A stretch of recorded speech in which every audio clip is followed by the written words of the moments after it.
बिना लगैले तेल के मार देबो छोड़ी गिरे के। बर्दाश्त कर ले ना, एक्सपीरियंस है ये।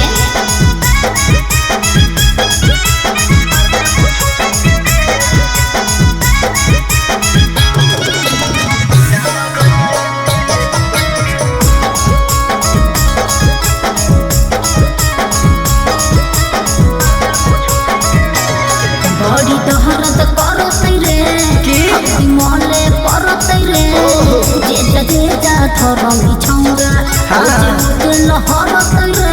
अच्छा छोड़ी ना हम तो तार पर छोड़ी तोरा प्यार देबो। अच्छा ही मरद हम दर्द बरियार देबोगे।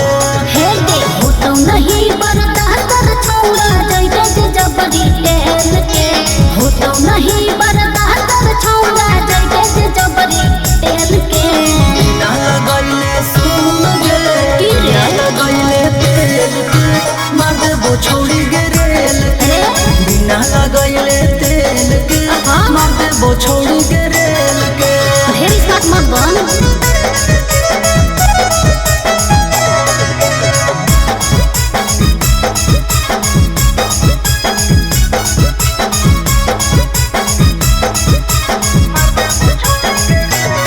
माल नहीं जे करब रे जब से जे चढ़ब रे सूरज थोड़ा तोर बतिया करहे जे करब रे।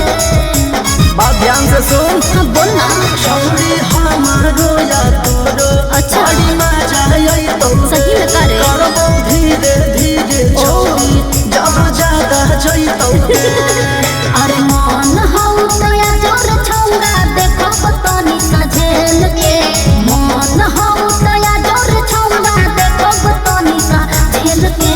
बिना लगैले बिना लगैले तेल के मार देबो छोड़ी गिरेल के। बिना लगैले तेल के मार देबो छोड़ी गिरेल के। जान में